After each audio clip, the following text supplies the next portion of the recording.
Good morning, everybody, and welcome. It's really good to see so many people here, and all the people whose name badges are out there and haven't come will be getting a strong letter from me, but they'll just be missing something brilliant, I think. I just have to mention that we are recording this event, and we also have a colleague joining us from Yorkshire, who's from Leeds. That's in Yorkshire, isn't it? Yeah. We can just about see on screen. I just have to make sure that you're all happy with being recorded. You won't be filmed necessarily, but is everybody happy that we're recording it? Okay, great, thank you. Welcome to this seminar in a series which is produced by the Centre for Inclusion and Collaborative Partnerships at the Open University. And it comes under the Widening Access and Success activity in the unit, which is managed by Wendy, who's standing in the back there, and Kate, who's somewhere in the room, Kate down here, and Gavin, who's done all the organisation for today. So I'd just like to say thank you to those, and to all the other people who've helped. Sorry if I've missed anybody out. The context of this seminar is to do with research and scholarship that we carry out within the unit around widening access, social mobility, participation in higher education. Some of you will know that we have a journal, Widening Participation in Lifelong Learning, and we would welcome the speakers today to write up their papers and submit them to the journal for publication. And anybody else who's got anything that they're working on at the moment, please remember us and submit papers to us for consideration. We have our biennial Widening Participation Conference coming up on the 27th and 28th of April in Milton Keynes with a great line of speakers, including Tim Blackman, from Middlesex, and John Widdowson from Durham, and I'm struggling to remember anymore, but there's a great lineup.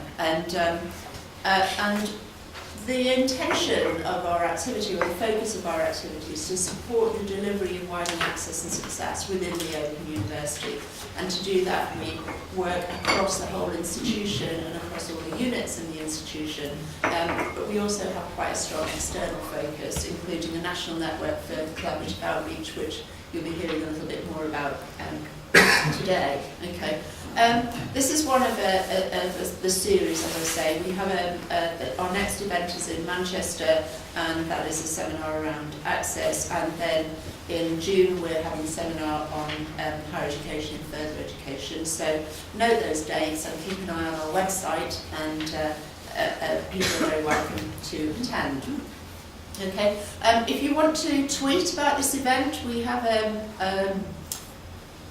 our hashtag, thank you, Gavin, the word escaped me for a moment. You can contribute to the journal, you can submit a paper can you submit a paper for the conference, Wendy, or is it closed? Papers are closed, I'm afraid now. But papers are closed, but you can come along. And in your pack, you'll find an evaluation form, and we'd be very grateful if you would complete the evaluation form before you go today, so that we can make sure that what we're doing is what people would like us to do. And if you've got any comments, the email address is on the slide here. These slides are in the pack, are they? Good. Okay. Which is excellent, because I passed. They will be sent. I was going to say, because mine didn't get finished till 10 last night, so that's why they're not in the pack. Okay, so we've got a great list of speakers for us today, starting with me. And we're very pleased to have Dr. Daryl Bragmar from Middlesex University, and John Talbot from the University of Chester, and Yvonne D'Souza and Jenny Goff, who are going to talk about some of the LNCO work that's happening within the Open University. I want to just give a quick shout out also for an organisation called CICP. We have a membership secretary with us at the moment, Angela, at the back of the room. If you're interested in issues related to credit and recognition of prior learning, please talk to Angela, because CICP will be also running events in this field. And if you want to keep plugged into them, that'd be great. I think the next CICP event is to do with accreditation of professional training and learning. So bear that in mind and chat to Angela. She's Stick your hand up, Angela. There you go, go back. Okay, so that's a little plug for SEEK, which we are members of, and I'd encourage others to join and get involved in that if you're interested in this area. Okay, so that was me, the introduction. Now I'm introducing myself, am I going? Or am I doing something else first? No, that's absolutely fine. So thank you very much, Liz. We look forward to hearing the presentation. All we need to do is just to start right now. If there's any questions before we move on. Okay, so we're happy for me to just move straight on? Absolutely, absolutely. Yeah. Thanks, Gary. Okay. Yeah, I think I'm okay. I was so pleased with myself when I came up with this title. I didn't think I'd bother writing anything else, but the naming of cats.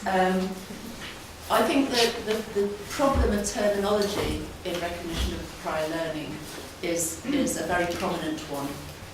We spent a lot of time in this institution trying to decide what we call things and actually trying to agree on what we call things. And it struck me that actually how we name things is very problematic for students and for getting students to understand what it is we're all about. So I thought it'd be quite interesting to have a look at the issue of nomenclature, and not least because it gave me the opportunity to put pictures of fluffy kittens in my slides. So those of you who are not familiar with the poem by T.S. Eliot, The Naming of Cats, I thought it was actually quite pertinent to the issue that we face when we're talking about recognition and prior learning, because there's so much terminology, many meaning the same thing, and people, but not everybody agreeing on what those things mean.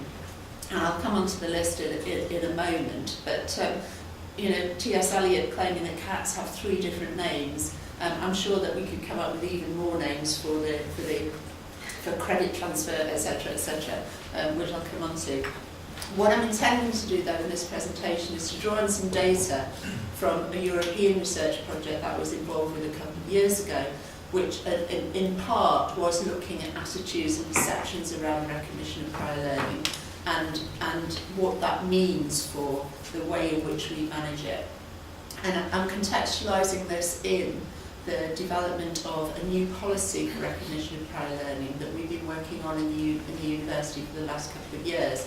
And that came about with the recognition that there are many people out there who have partial qualifications, some-degree qualifications, credit for incomplete qualifications, and the opportunities are there for them to turn those into higher level awards, to use them to upskill or reskill, but people just don't know about it.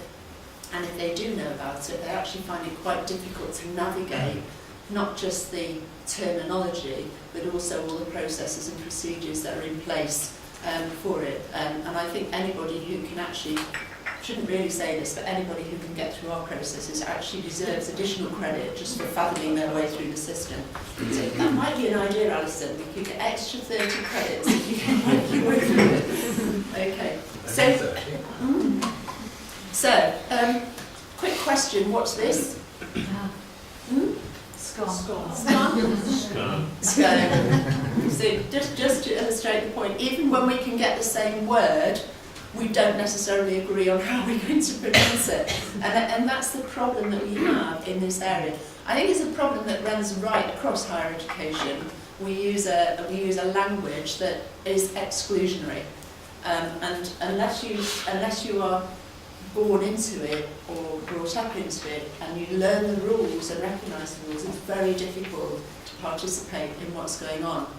We had a seminar a little while ago, last year sometime, around terminology and widening access and widening participation, and the way in which we kind of create a deficit model around students by using that language. And I'm contesting here that in the recognition of prior learning discourse, what we're doing is also excluding students because we're making it too difficult for them to navigate their way through. And I'm going to come up with some examples of how we do that a little further on. Okay, so I say Smarto. How many people in this room use the term accreditation of prior learning, APL? And how many use RPL instead of APL? And how many use both? Okay. We talk about prior certificated learning, we talk about experiential learning, and even experiential learning is confusing because is it learning in the workplace? Is it learning by doing a discrete activity? And how do we recognise that? And then we use terms like advanced standing and direct entry. We had huge discussions internally about what that was, and we eventually plugged for direct entry, but still people like to think about it as advanced standing. There are issues around whether the credit is counted or displayed within those different routes, and we use the term credit transfer. We use that in quite a woolly way. So we talk about credit transfer to cover things like recognising credit and then counting it against a qualification, and we also use it in actually accrediting some activity that somebody's undertaken elsewhere and then counting that in the qualification. So we use it in a woolly way, we have all this terminology, and is it any wonder students are confused? So what exactly is credit? And actually I was asking myself a little while ago, when did we invent credit? And that's quite an interesting question because it took some time to dig down and find out when we first started talking about credit. When I was at university, wasn't that long ago actually, because I was a mature student, I'm not very old now, and we never talked about credit. It just didn't exist. You know, you did a module, and you finished that module, and you passed the module, and then at the end, we just didn't talk about credit, and we didn't consider it. And at some point, credit was invented, and credit became a way of measuring and quantifying and recognising learning, and we expressed it as a number, and for some reason we decided that a credit was worth so many learning hours, whatever learning hours are, and that it would be recognised at a specific level, and we use that as a currency, and that currency exists now in higher education, and it's used as an exchange mechanism. It's used for counting, and you kind of cash your credit in for an award, which you then take out into the marketplace and resell. Okay? So there's an assumption that the credit that you accumulate is equal across the piece. And in a sense it should be, because it's governed by exactly the same quality assurance measures, in theory, wherever you are. And so in theory, the credit is equal. Now I'll just say, for example, is 30 credits from the University of Oxford the same as 30 credits from an FE college in some part of the UK? Is 30 credits in Scotland at level 4 the same as 30 credits in England at, who's from Scotland? William, help me. Level 1. Level 1, okay. So we've got all these confusions about credit and what it is and how it's measured.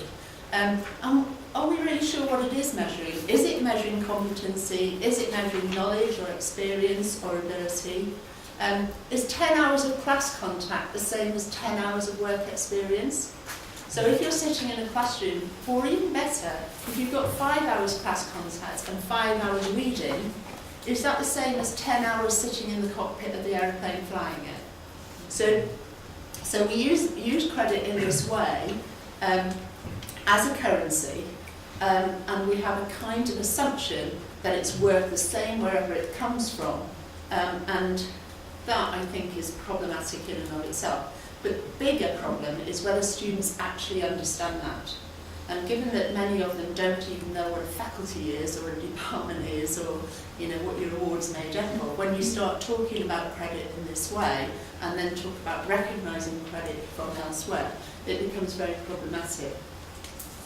The European project that I was working on was looking at opening up universities to lifelong learning. And as part of that work, we were looking at attitudes towards the recognition of prior learning. And I think these were quite interesting because they gave us some messages which influenced my thinking, particularly about how we try to market, if you want to use that term, the recognition of prior learning. So I'm going to just whiz through some of the findings from that research project, and these are just a few quotes. Don't try and read them all. I'll circulate the slides, but I will make sure that I'll try and go through some of them here. So generally, we talked to some stakeholders in higher education, people in developing policy, people working in management, about RPL. And there is these perceptions were the kind of things that were coming out. So people who haven't done higher education see people who have as somehow being better or smarter. So the implication there was that if your credit came from the workplace, it wasn't really as valuable as the credit that was coming from a higher education course, because somehow that's better in a way.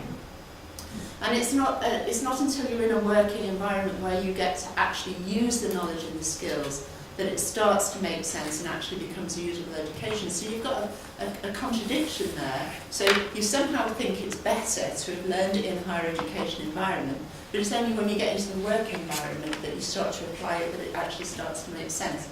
So there's some kind of crossovers emerging in the way people are thinking about recognition of prior learning in relation to the vocational and the academic, which starts to muddy the water a little bit more. And this view that people look down on learning from experience and rate higher education study more. A few years ago I did a piece of research for the Children's Society looking at trying to get more people to volunteer in their shops, and I was evaluating the scheme. And we were giving people, they were giving people, free childcare and the opportunity to study for an MBQ. And I was interviewing the people who looked at the opportunity and then said, no, I don't want to do it.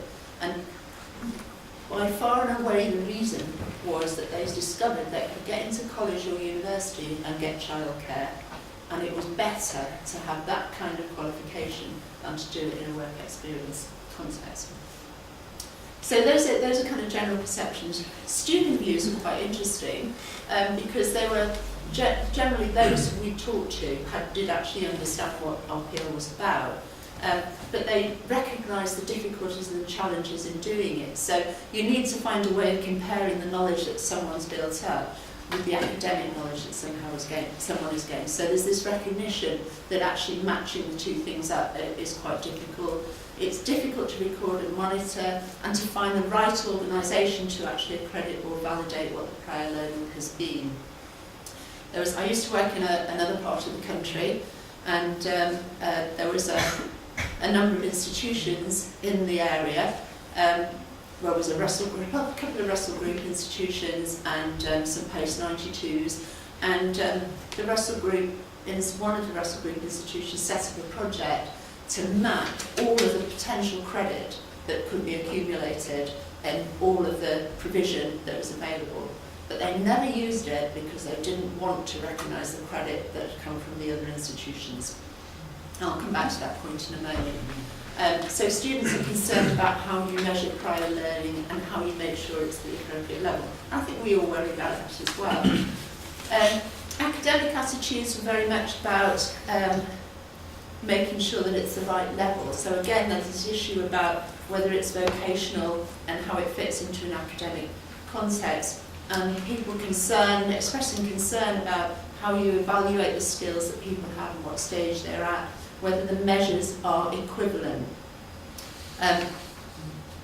So if you move away from essays or exams to assess somebody, is that appropriate? How do we assess? So there's all those problems that people bring up. Sorry, I've duplicated that. This is what late night working does for you. But what was interesting is that there was a lot of feedback, and this was across 4 countries, sorry.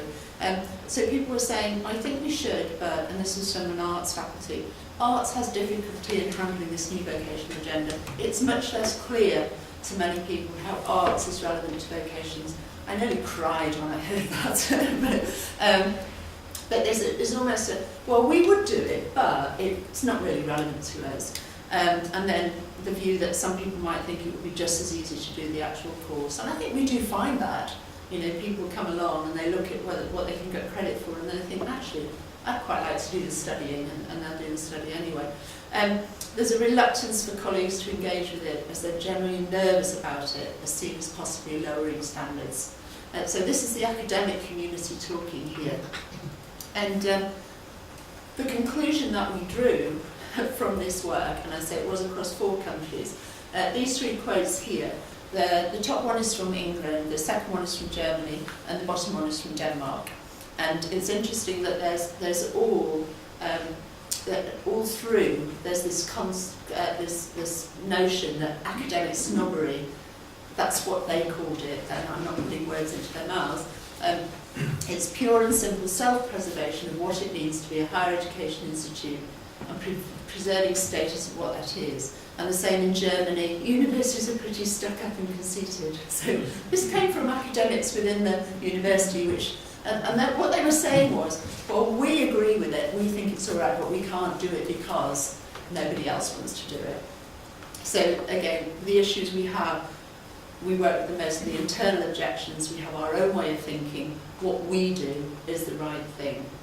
So we've got these issues which I think spill over into a number of dilemmas that create that muddy water that we're trying to work with in recognising learning.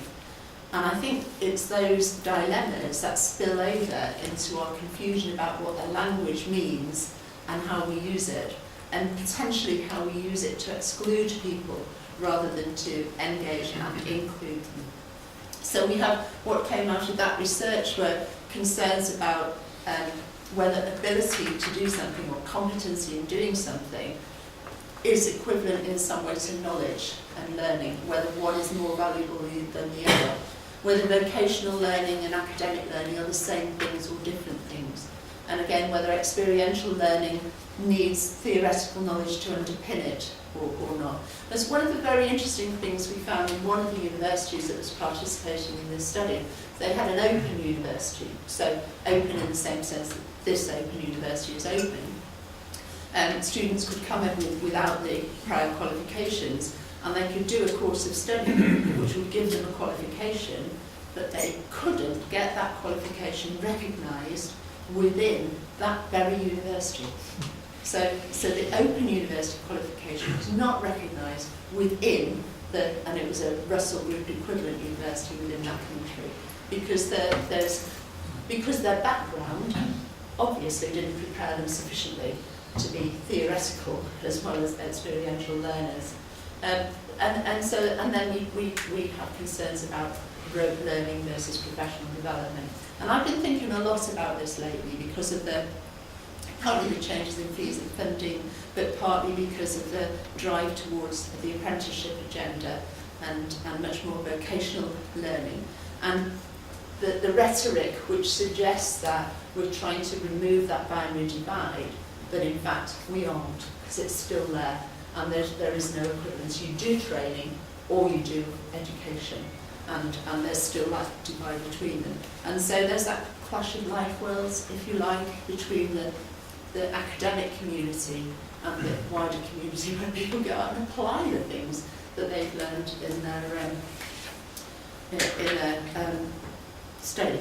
So just in case you thought that we got anywhere in trying to sort out that language, I just want to show, and thank you Alison for this slide, how we've suddenly started to make it even more complicated.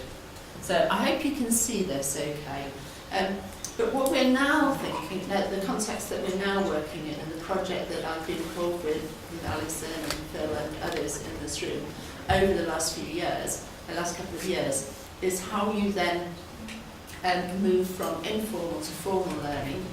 And that threw up a whole load of questions about what informal learning was and what formal learning was, and whether it's accredited or unaccredited, and what non-accredited learning is, and how those all fit into that picture.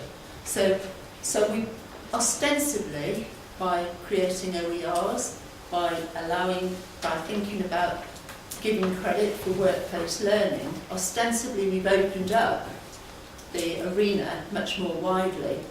In fact, also what we've done is make it even more complex. And I know John is going to be talking about some of his findings in relation to recognising credit for, what do you want to call it, John, informal learning?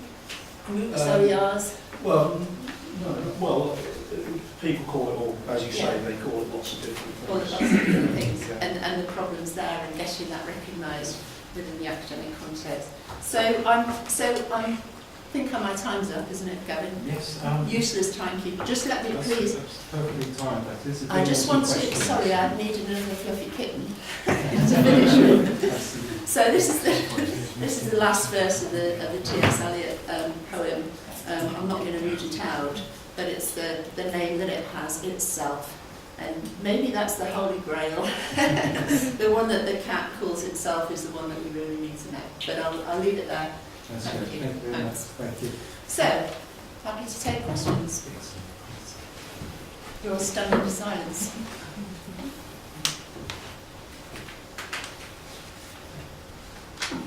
I'll help along if you want, Liz. Thanks, Billy. There was just a very interesting point you made about why students would ask for credit. I think one of the important things is the motivation for credit and applying for it. And is it a means to an end, or is it actually about a decision to gain more knowledge about the subject? And you touched on that, didn't you? And I think our response as educationalists, for the best of words, can often be defined by what the motivation is of the student for applying in the first instance. And that varies from institution to institution, depending on the type of credit they're looking for. And I just think it's a really important point for us to consider as to why that person would actually be asking for the thing in the first place, and therefore how we would respond to that. Especially if we've got to go through an alphabet soup of acronyms, and also I think a lot of staff don't understand either the whole, we talked about students not understanding the process, the language, a lot of the discourse is really difficult for staff as well, especially at those curricular institutions. But I'm just taking about with the point about why a student would ask for credit in the first place and how we would respond to that. Thank you. Okay, well, I think interestingly, I'm not sure that many students do think about asking for credit in the first place, because I don't think that it's sufficiently widely known for people to even consider doing it. It might be in some places more than others, but I think what we have is a responsibility, but I think it's important that we do let people know that it is possible to ask for credit. I think what we discovered in our review was that although you could find it on our website, it perhaps wasn't as visible as it could have been. And if I can make this is I have to thank Liz for this. This is our new landing page for people who have credit, and this is actually to help them to let people know that you can actually ask for credit. And there's we're producing a little campaign to drive traffic towards this page so that people can then turn their credit into a qualification.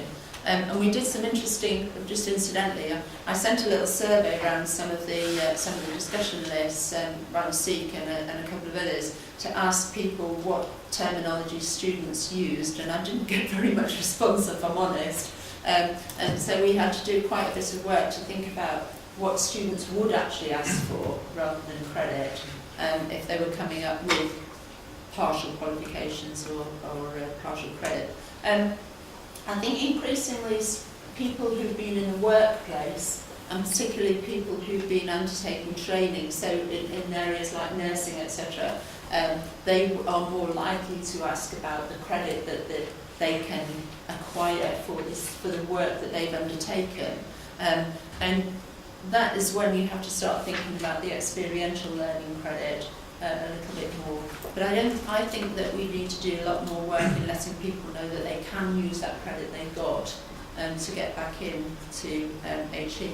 There was a project which was run from the OU, a national project funded by HEFGE a few years ago, called Back on Course. I don't know if any of you knew about it.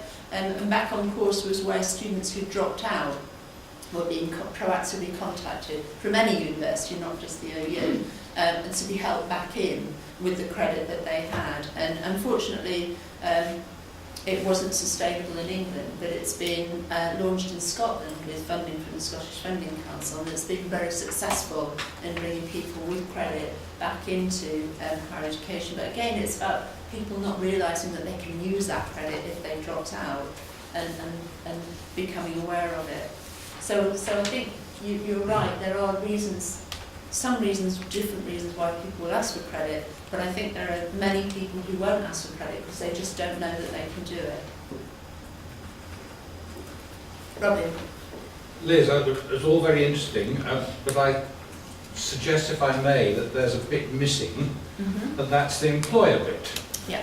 Because my experience going back some time now, of Training Enterprise Council Director, Sector Skills Councils, all the work I did with accreditation for the armed forces, and then working with the police and in other places, students, individuals, even finding a sympathetic way of getting credit. If there's an employer who's still rooted in the idea, well, you know, GCSEs, A-levels, degrees I recognise, but anything else, frankly, I either don't understand it or I'm not interested in it, then you're really struggling as an individual in the world of work actually to get anywhere. And so I think that unless the employer community is also educated and engaged in this debate, then we're not going to move on very far, actually. Sorry, that's quite a depressing thought, but you may differ, but on others may differ. But I just wonder whether we've got, you know, employers engaged enough.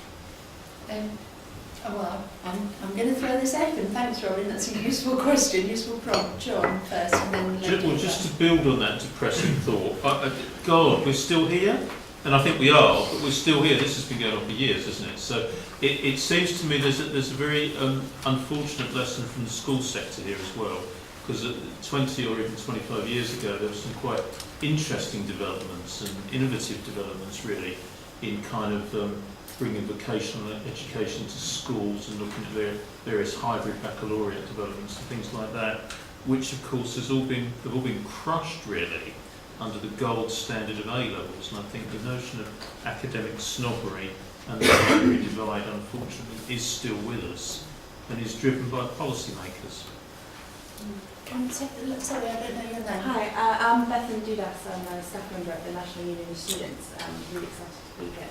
And I've got two kind of questions and thoughts during this conversation. I was just thinking about the point you made as well, and it seemed about employers. It seems there are some employers doing some interesting things. I know the Penguin Books came out recently talking about looking at applicants that don't have degrees or not necessarily requiring degrees for roles. And I can't remember, another big employer kind of came out saying that a degree wasn't a necessary requirement anymore for them.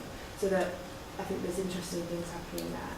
But also, when you were talking about back on course, I worked with them a few years ago as well, and I was just wondering if there's any, if you have any thoughts or any information about the interrelationship between how students who drop out and have been given credit feel about that credit, because often what I understand is a feeling of failure. And so when you're then looking at perhaps going on to further study, it's not something you might feel proud of saying, I have a partial credit in a degree. It's, well, I failed last time, so I won't tell them. I was wondering if you have any thoughts or evidence of that. That's a really good point, and I think that's one of the things that Back on Course was trying to do, and is trying to do in Scotland, is to make real people understand that they do actually have something that is of value. And again, I think this comes back to a little bit of the academic snobbery which rubs off on the students that we work with. So we kind of classify them as a failure because they haven't completed. And actually society classifies them as a failure, and governments classify them as a failure, so they kind of absorb that failure. And unless we can, and one of the things that I've argued for a long time is that we need to redefine success in higher education, define it in ways which are relevant to the students that we're working with. So you might go out, the bit of credit that you get might be the bit of credit that you need. So you might not need to go and do a whole qualification. You might just need to do 2 modules in programming, and those will help you in your employment objectives. But we do have this fixed idea that unless you get the BA or the BSc, that gold standard, then you've not achieved anything. So we do need to do some more work around that. Then one of the big things that will change it is funding following credit. And I know I'm not the only person who has said that, and we've just got to keep saying it until it becomes a reality. There was something you said earlier about back on course. No, I just talked about it. Okay, but yeah, and just to come back to Robin's point about employers, I think there is a little bit of education around employers. That I was reading something recently about Amazon speculating about their future. I don't know if you saw it, but they were speculating about Amazon Prime customers being able to take pieces of learning from Amazon Prime and getting academic credit for it in the future. And I thought that was a really interesting model which disrupts this notion that the credit you get from a university is the only credit that counts. And that's something I think we should also be thinking about. Can we produce or can we recognise qualifications that are made up of credits from lots of different contexts? So a little bit from your workplace training, a little bit from your LBRs, some from direct academic study. There's another big European project going on at the moment called Open Ed or Open Edu, one of them. So many of them, and they've all got the same bits in them. But and that's been looking at cross-European recognition of credit from all different types of learning. And again, that's kind of, there's lots of ideas and lots of things going on, but actually, when you look at concrete examples, I think there's one international one, OERU, which has only had one student get their credit recognised at another institution from the one they studied the credit in. So it's early days, but it's still problematic.